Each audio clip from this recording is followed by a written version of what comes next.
क्या सोचते हैं। बड़ी अजीब सी सोच है। बहुत लोग मेरे पास आकर के बोलते हैं कि जी थोड़ा वस्त्रों को बदल दो, लोग और अच्छा सोचेंगे, असर बड़ा दूर तक जाएगा। लेकिन मैं उनकी सोच के अनुसार नहीं चल पाता, क्योंकि मैं जो ऊपर बैठा हुआ है, आप सबके हृदय में बैठा हुआ है, मैं उसके अनुसार चलता हूँ। क्योंकि मैं ज़्यादा सा इधर उधर की दिखावे की बातों में कम ध्यान रखता हूँ, क्योंकि जो जैसे हैं वैसे ही रहेंगे। वस्त्र बदल देने से विचार नहीं बदलते, वस्त्र बदल देने से ज्ञान नहीं होता, वस्त्र धारण कर लेने से ज्ञान प्राप्ति नहीं होगी, वस्त्र निकाल देने से ज्ञान नहीं निकलेगा। ज्ञान अलग तत्व है। हमारे बहुत ऋषि मुनि हुए ऐसे जो निर्वस्त्र घूमते रहे, क्या उनको ज्ञान नहीं था? हमारे बहुत से आज भी ऋषि मुनि हैं, जो मैं मिला हूँ ऐसे ऋषि मुनियों से जो निर्वस्त्र रहते हैं, बर्फ के अंदर रहते, हिमालय के अंदर कोई वस्त्र धारण नहीं करते। क्या उनको ज्ञान नहीं है? क्या उनको इन चीजों से फर्क पड़ता है? लेकिन आपको बहुत फर्क पड़ता है। आप अपने ऊपर काम कीजिए, स्वयं के ऊपर काम कीजिए। अगर आप हम अगल बगल में देखेंगे, इधर उधर ध्यान फैलाएंगे, हमारा चित्त भंग हो जाएगा, हम उस विषय से दूर चले जाएंगे, हम ध्यान से दूर चले जाएंगे, हम उस परम तत्व से दूर चले जाएंगे, हम उस परम चेतना से दूर चले जाएंगे। उन्होंने जो हमें सिखाया, क्या वो संसार का ज्ञान था? क्या उन्होंने हमें ये चीज सिखाई कि आप किसी भी काम से भागो? क्या उन्होंने एक बार भी ये बोला कि संसार छोड़ के भाग चलो? क्या उन्होंने एक बार भी बोला कि युद्ध का मैदान छोड़ करके भाग जाओ? उन्होंने जैसा समय हुआ, जैसी परिस्थिति हुई, उसी परिस्थिति के अनुसार, उसी समय के अनुसार हर पल अलग अलग प्रकार के निर्णय, कि जैसा उचित हुआ वैसा ही निर्णय। लेकिन हम उन निर्णयों को देख करके अगर हम अपने जीवन का निर्णय करेंगे, बड़े फंस जाएंगे, बहुत फंस जाएंगे। क्योंकि वो जागी हुई आत्मा थी, वो पवित्र आत्मा थी जो स्वयं सिद्ध थी, जो पैदा होने से पहले ही सिद्ध था, जिन्होंने पैदा होने से पहले ही अपने आप को खोज लिया। विरली आत्माएं होती हैं ऐसी, वो इस प्रकार की आत्मा थी। अगर मात्र हम उनको देख करके वस्त्र धारण कर ले, मुकुट धारण कर ले, उनके जैसा स्वांग रचाने लगे, इस संसार के अंदर आप ये समझ लो कोई दूसरा राम नहीं हो सकता। ये समझ लीजिए कोई दूसरा कृष्ण भी नहीं हो सकता। ये समझ लीजिए कि आपको अपने आप को पाना है, श्री कृष्ण को नहीं पाना। ये आप जान लीजिए, विचार कर लीजिए। क्योंकि अगर आपने श्री राम और श्री कृष्ण को पा लिया, विष्णु जी को पा लिया, शिव तत्व को पा लिया और उसके अंदर एकाकार नहीं हुआ, फिर भी आप दूर हैं तो जीवन मुक्त नहीं है।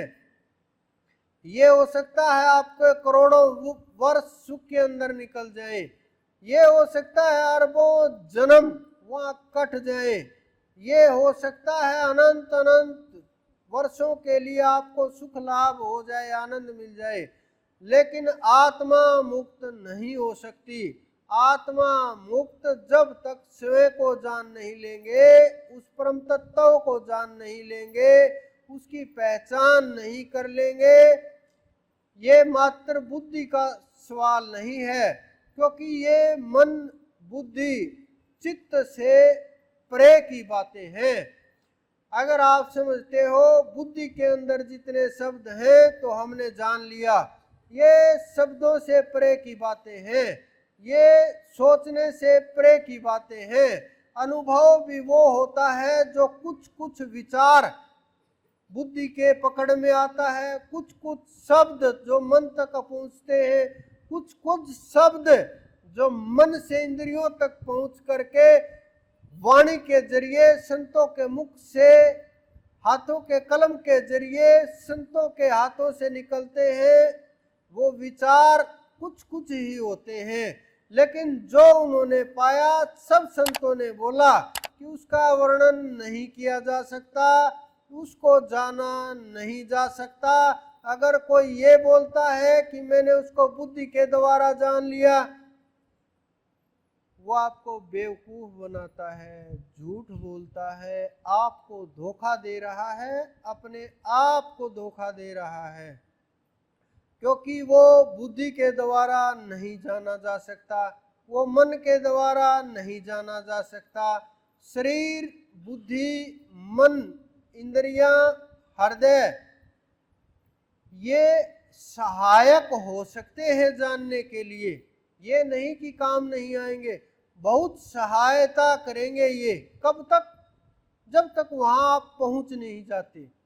जब आप वहां पहुंच जाओगे, इनका कोई वजूद नहीं रहेगा, आपके कोई काम नहीं रहेंगे। ये दैनिक दिनचर्या के लिए, कार्यों के लिए, शरीर चलाने के लिए, संसार चलाने के लिए, सृष्टि चलाने के लिए इनका उपयोग चलता रहेगा।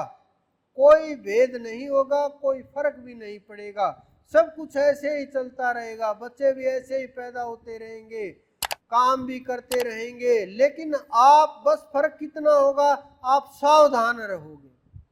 आप कोई भी कर्म करोगे होश में आके करोगे, कोई भी कर्म करोगे जाग करके कर्म करोगे, कोई भी कर्म करोगे उसका फल नहीं होगा। वो बीज मिट जाएगा, बीज समाप्त हो जाएगा।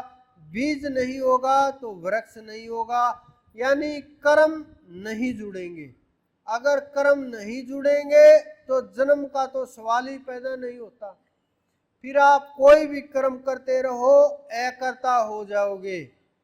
जिस प्रकार से कोई भी किसी भी प्रकार से आप समझो कि कोई कानूनी आदमी लगा रखा है, कि सरकार ने कोई एसपी लगा रखा है, वो कोई भी काम करेगा उसके सजा नहीं होगी।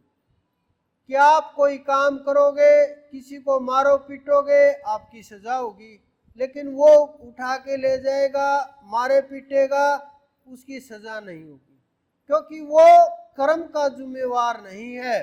कर्म का जिम्मेवार कौन है? जो उसके ऊपर बैठे हुए लोग हैं, जिन्होंने कानून को बनाया है। उसी प्रकार से कर्म के जिम्मेवार आप नहीं रहोगे। कर्म का जिम्मेवार कौन होगा?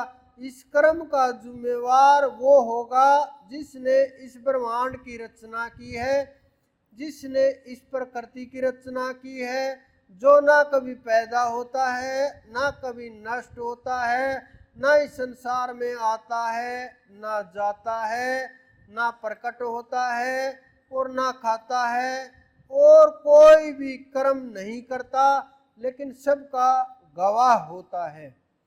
ये सब कुछ श्री कृष्ण ने गीता में स्वयं स्थित होकर के बोला। ये नहीं कि शरीर में स्थित होकर के बोला, नहीं, आत्मा में स्थित होकर के बोला। इसी कारण से उन्होंने कहा मैं ही रचना करने वाला हूँ।